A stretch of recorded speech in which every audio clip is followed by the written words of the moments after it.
The question is, can you expand on types of products you've taken from here and put over into these other markets? So we've done everything from catheters to CAT scans. We don't do very much pharmaceutical because that's just a whole different game, right?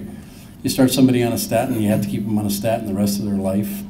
So we haven't done much of that. But you know, the crazy thing is the difference between a doctor staying in practice in a town like Nairobi, Kenya, and not staying in practice is whether they have the tools. And the tools might include a decent desk. I've been in places where they've got cinder blocks stacked up on two sides of the piece of plywood. This guy went to school in London. Why would he stay there, right? So we even do office furniture sometimes. We've done entire catheterization labs. We put the first angiographic cath lab in Ethiopia.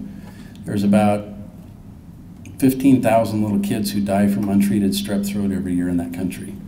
85 million people. The average GDP is $100 a year, like 30 cents a day, right? So when these kids get sick, they go to the hospital, but there's no doctor, there's no medication, and so their little fever goes up to about 104, 105, and then they die of mitral valve failure, damages their heart, right?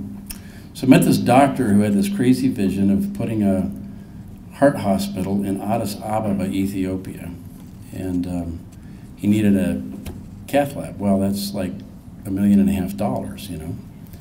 And so I was speaking to a Rotary Club in Boulder.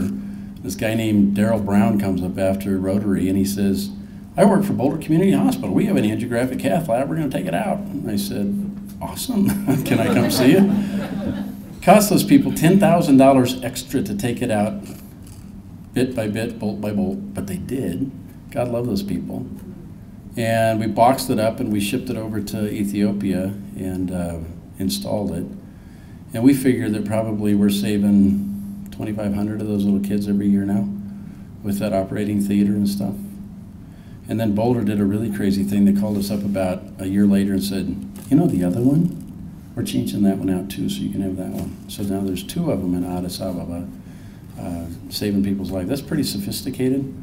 The #1 reason that people die in Africa right now, you know, George Bush did a lot to fix AIDS and tuberculosis and malaria, and so he's a hero over there. There's like highways named after George W. Bush. People don't like him here, they love him over there. And the #1 reason then was AIDS, and you die from tuberculosis or malaria usually. Well, he fixed a lot of that. I mean, it went from like 50% infection rates down to 5. It's unbelievable. The #2 reason that people are dying in Africa is having babies. And so Hillary Clinton started a program and said, let's stop this problem. And so we've been doing the Saving Mothers Giving Life thing. And it's amazing what a pair of clean gloves and suture does to stop a mom from hemorrhaging, and you can save her life. And a little bulb suction thing to get that gook out of that little baby's nose and mouth, unbelievable. And that thing cost 2 cents. Crazy, right?